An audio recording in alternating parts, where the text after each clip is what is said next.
This is a modern day calendar. You guys, I'm sure, have seen that before. Sunday, Monday, Tuesday, Wednesday, Thursday, Friday, Saturday, Sunday. That's because we always look at our calendars with the first day being Sunday. The Jewish calendar is a little bit different. Their first day is a Saturday because that's the Sabbath. Anyway, as you've got written there for you, over 1/3 of the Bible, what I say was 89 chapters. Matthew, Mark, Luke, and John. You add the chapters up, you get 89. 30 of the 89 chapters, more than 1/3 of the Gospels, is about this 1 week of Jesus' life. What do you think that's telling us? It's huge. Yeah, it's very important. We need to get a good grasp on what Jesus did this 1 week. If Matthew, Mark, Luke, and John all thought it was so important it deserves about 1/3 of their time, then we need to get a grasp on it. The Passover week started then on this Sunday morning and went until the Friday night. Passover actually started Friday when the sun set. So Friday when the sun set until Saturday when the sun set, that was the Sabbath. And that's when Passover was. And you remember when Jesus was hanging on the cross on that Friday? They wanted to break his bones and run a spear through him so that he would die before they all went to their homes that day. They didn't want Jesus' death to ruin their Passover meals. So that's how heartless the Jewish leaders were. And so that was on Passover that Jesus was crucified for us. And I was just going to show you, as a for instance, here's all that took place in this 1 week. On this, what we would call Sunday, is what they call the triumphal entry. You guys know it's coming up. It's called what? Easter. Palm Sunday, thank you. So Jesus comes in, then we know what our lesson today is. When he comes in, he does some teaching, but he also clears the temple. He does 3 days of teaching, and 1, 2 if we count that day. And then on Maundy, Thursday is when he gets arrested. I guess he has the Last Supper. Gets arrested. The trial begins. The trial continues. And then he is beaten. Sorry, it's hard to read because the pen's messing up. And then he is crucified. And then, this of course, we call Easter, the day that he rose from the dead. It says he was in the grave 3 days. So we count Friday, Saturday, Sunday. And that's the 3 days he was in the grave. We're going to look next week at what Jesus taught. Because I'm going to guess, how important do you think these 3 days of teaching were? Now, he knew what was happening. Can we stop? Jesus knew what was going to happen. He knew the future as well as he knew the past. So, I'm guessing these things that he taught here were probably the most important things he had to say. The things that he wanted to make sure his disciples and that us didn't miss out on. So we're going to look at those next week. Today we're going to look at 2 things that he did. We've been looking at the miracles and parables, because when Jesus went into town, he would do a miracle, then he would teach a parable, then he would go to another town, miracle, parable. That was his routine, so I wanted to make that our routine. But we're going to look at 2 things not that Jesus miraculously did. We're not going to look at today at what he taught in parables. We're going to look at 2 events in his life. I feel like I'm forgetting something, am I? Oh, yeah. This is called the Passion Week. And you guys know the famous movie, that's why I put the quotes there. What's the famous movie that we've all seen several times? Yeah, The Passion of the Christ. Why in the world do we call this the Passion Week? Oh, and do you notice these events are so huge? They all have their own special name. We know Palm Sunday, we know Maundy, Thursday. We call it Good Friday. For Jesus it wasn't Good Friday. For us it's Good Friday. And then we call it Easter. They all have special names. They're such huge events in world history. Why would we call it the Passion Week, though?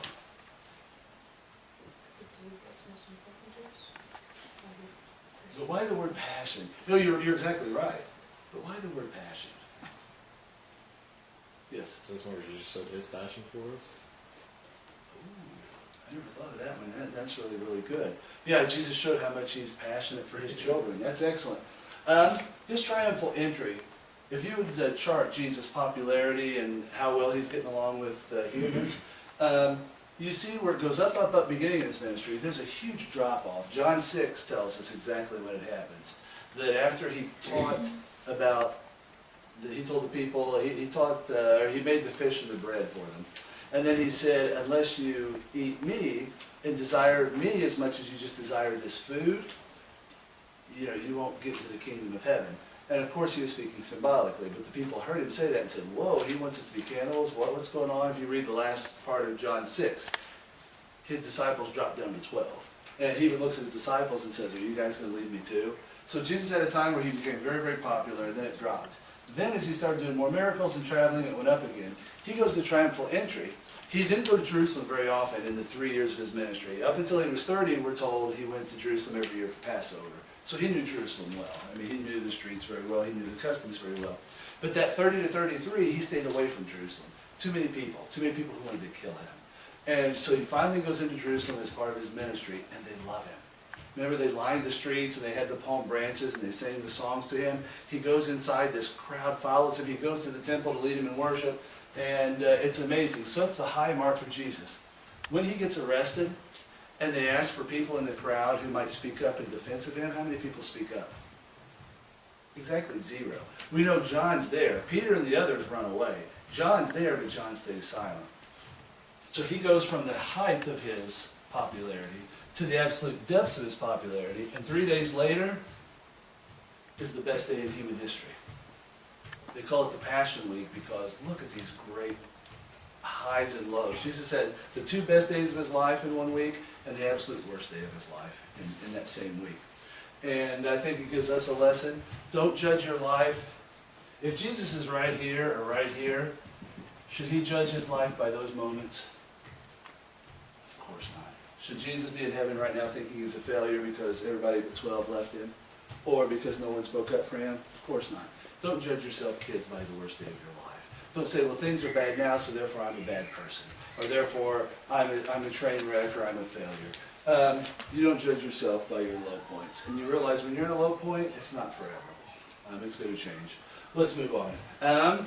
The 2 stories I want to look at is the first thing Jesus does when he enters on the triumphal entry. And then we're not told what day it is, but something really cool that he did, either on that Monday, Tuesday, or Wednesday. So I've got 40. Has anybody looked that up yet? Luke 19, 45 through 48. 744 if you haven't looked it up yet in your Bibles. Let's go ahead and turn there, and we'll take a couple of minutes and discuss what Jesus did, and hopefully how we can copy and do what he did. Does anybody want to read? Instead of doing the side reading, let's just have, go ahead and follow along. It really promotes understanding and learning. But Tyler's going to read it out loud for us. When Jesus entered the temple courts, he began to drive out those who were selling. It is written, he said to them, my house will be a house of prayer, but you have made it a den of robbers. Every day he was teaching at the temple, but the chief priests, the teachers of the law, and the leaders among the people were trying to kill him. Yet they could not find any way to do it because all of the people hung on his words. Okay, so where does Jesus go as soon as he comes in? Remember, he's riding on a donkey, and they put a new coat on him, and they're waving palm branches, and it says all of Jerusalem. So imagine 100,000 people, just a mob scene, are praising Jesus as the Messiah come to save them. Where does he go? He goes straight to the temple. Why? If you were super popular and everybody said you're the Son of God, you've come to save us, why would you take all the people to the temple? To have prayer. Yeah, I think Jesus' first thought is, let's go worship. Let's go praise God. I wonder a little bit if he's been to the temple maybe 30 times in his life or more. Does he know what's going on there? Yeah, he knows what it's like. I wonder if he's thinking, man, when I was 12, I wanted to clear this place out. But if I would have, they'd have killed me. But now that I'm 33 and I got these people with me, let's go do what I've always wanted to do. So what does he do when he gets to the temple? What's going on? I guess the next question. What's going on in the temple? Throws everybody out that was... Yeah, you don't get so much of a picture of here. I like Luke's telling of it better, but John has a couple of points I wanted to throw out that he tells it just a little bit better. He said that they were buying and selling the animals that they were supposed to sacrifice, and they also were exchanging money. Just to tell you a little bit more so you'll understand Jesus' anger. One of the 2 things, the exchanging money, the coins that the Romans used back then, guess whose face was on the coin? Caesar. Yeah, Caesar's, whichever was the current Caesar. And they found coins through history. There were some for Augustus and Julius and Tiberius and Nero, and they found all the coins of the Caesars. Was Caesar for God or against God? Against. Very much against. Everywhere but Jerusalem, it was illegal to worship a god unless he It was a god he wanted you to worship. And so they didn't want Caesar's picture on money you would give. You were supposed to give your tithes when you came to the temple. So you'd show up to the temple, and this guy might have $1,000, this guy might have $200, this guy might have 5,000. You were going to give that money, your tithe for the year, you were going to give to the temple when you showed up to worship a Passover week. And so you're there to pay the tithe. Well, they wouldn't take the Roman coin. So guess what they would do? They would force you to buy, and the only place you could use this coin was, it was a temple coin. So you would have to buy these temple coins so that you could pay your tithe.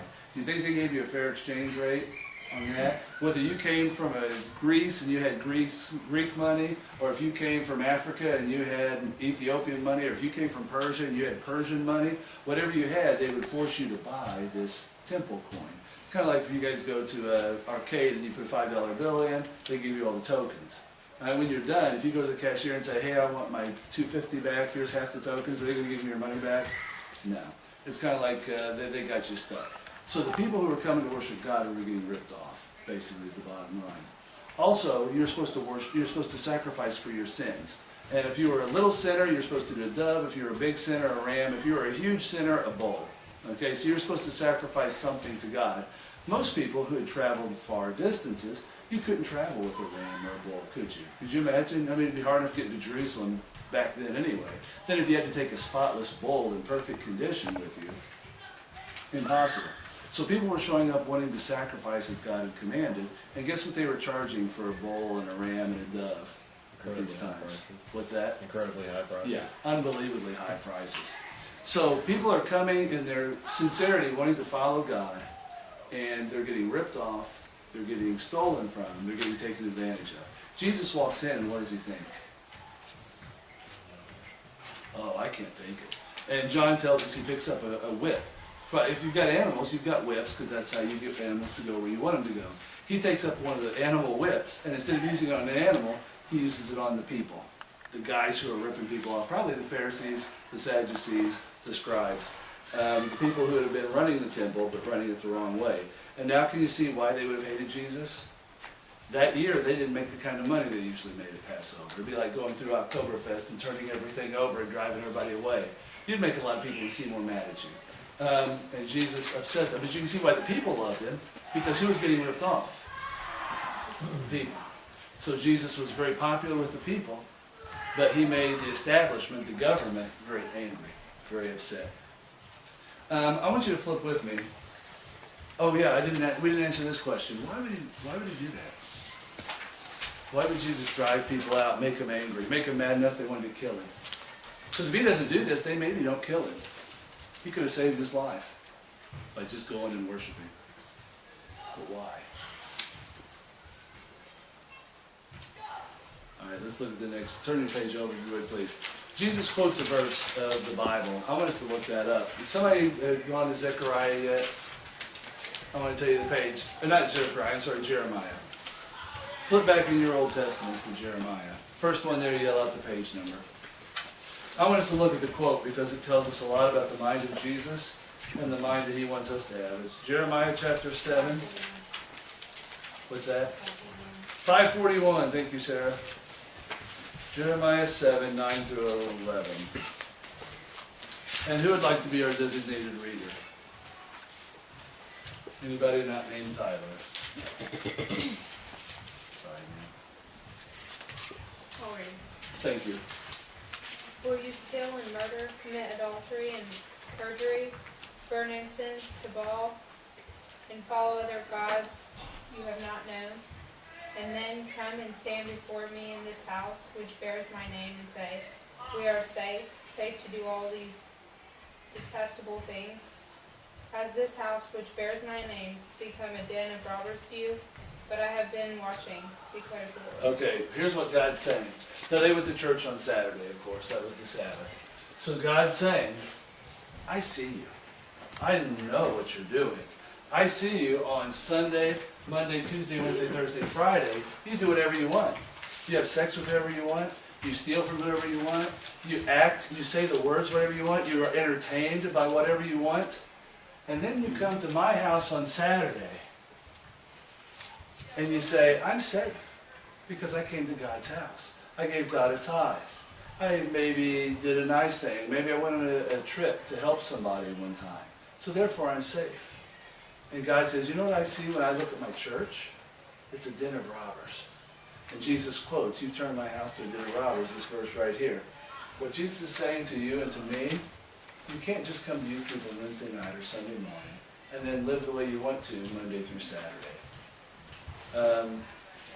You've got to have, you're either 100% in or you're 100% out.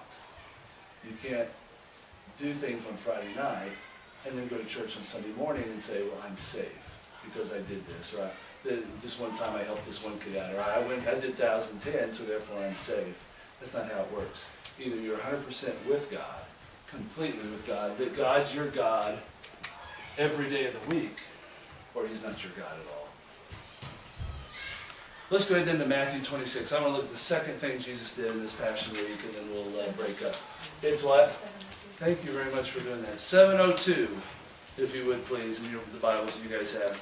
Matthew 26, 6 through 13. Let's have some different people read this, because it's a long section, but it's a cool story.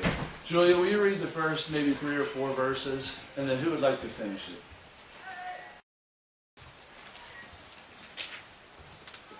I will. Oh, okay. Oh, Kennedy, I'm sorry. Next time. You're first next week, okay? And then Avery will finish it up for us. While Jesus was in Bethany, in the home of a man known as Simon the leper, a woman came to him with an alabaster jar of very expensive perfume, which she poured on his head as he was reclining at the table. When the disciples saw this, they were indignant. Why this waste? They asked. This perfume could have been sold at a high price and the money given to the poor. Aware of this, Jesus said to them, why are you bothering this woman? She has done a beautiful thing to me. The poor you will always have with you, but you will not always have me. When she poured this perfume on my body, she did it to prepare me for burial.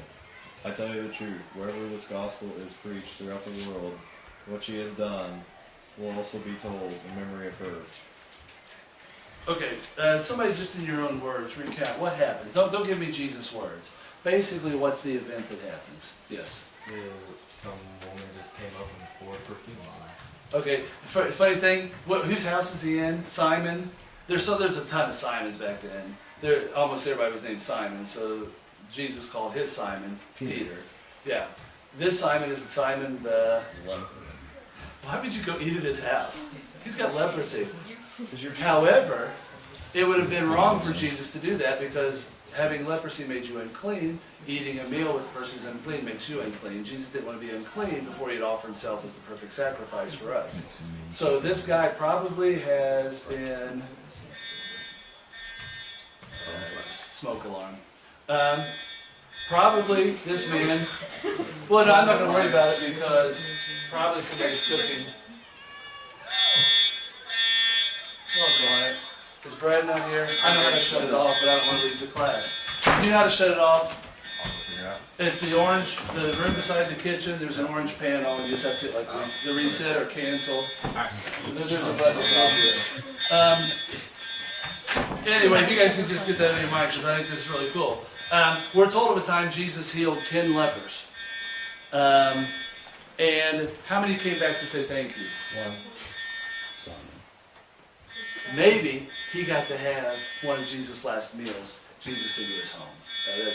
It happened in Jerusalem when Jesus healed him. So I'm thinking this might be the one leper. And his name was Simon. And they're having dinner with him. And this lady comes in. She crashes a whole bottle of perfume.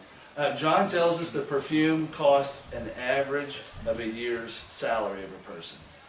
So this... But if you guys ever priced perfume, expensive perfumes, have you ever been in the stores before? You can pay today a couple $100 for, a little bottle. She crashes a whole jar of something that cost about $20,000 to $30,000. Okay? Miss Love told the story when I was on the women's mission trip a couple weeks ago to the women, that they sell this stuff in Israel. You can buy a tiny little bit of it because it's still very expensive, this pure nard spice. And she brought some on to the bus. And the bus driver asked her, please don't open that here.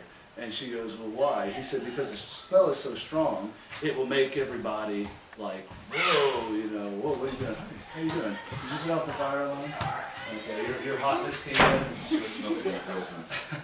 So, that's how strongly it smells. And the cool thing would have been, when Jesus is hanging on the cross a day or two later, and he's sitting there in the sun, sweating, being tortured to death, guess what he would have smelled as the sweat would have dripped down off of him? That even though he was sitting there thinking, the whole world hates me, my 12 disciples have deserted me, nobody's here but my mother, yet he can remember the sacrifice of this one woman. The disciples say to her what? Why did you do that? Why did you do that? You could have sold it and given the money to the poor. Now, were they really thinking about, were they that interested in the poor? Do you ever hear other times the disciples stop Jesus? Hey, you shouldn't feed these 5,000 people. We should give the food to the poor. No. John tells us it's actually Judas is the one who says this. What's he probably thinking? He wants some money for himself. Yeah, let's get rich. Let's make this church thing, let's make it a profit. Let's not make it about helping people. Let's not make it about worshiping God. Let's make it about the money. And Jesus' response is, well, you always have the poor with you. If you're really that interested, John or Judas or Peter, if you're that interested on the poor, then why don't you go get a second job and give your money to the poor? You can do that later. You only have one time now to worship me. What's the point? What do you think's the point there?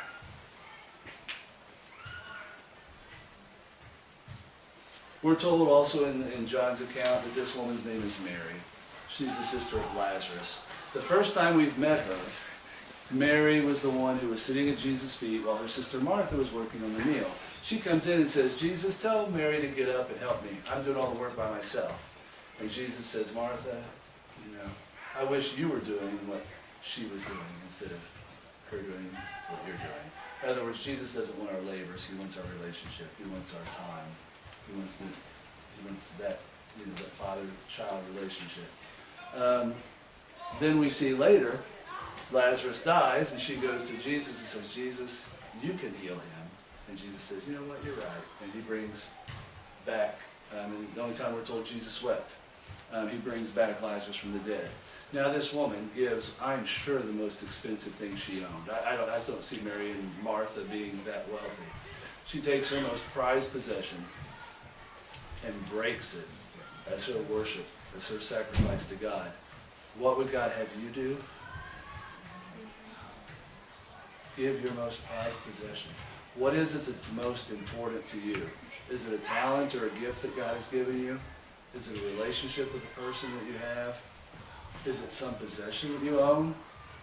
That's what God would call you to give to Him. If you love music, God says, great, give me your music. If you love the fact that you're beautiful or that you're athletic, God says, great, give me your athleticism, give me your beauty. If you love the fact that you just got your first car, God would say, great, give me your car. Whatever it is you have, whatever is your alabaster jar of pure nard, give it to God. And that's how you praise Him.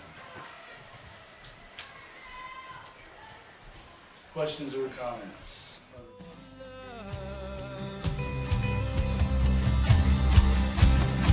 I wanna fly.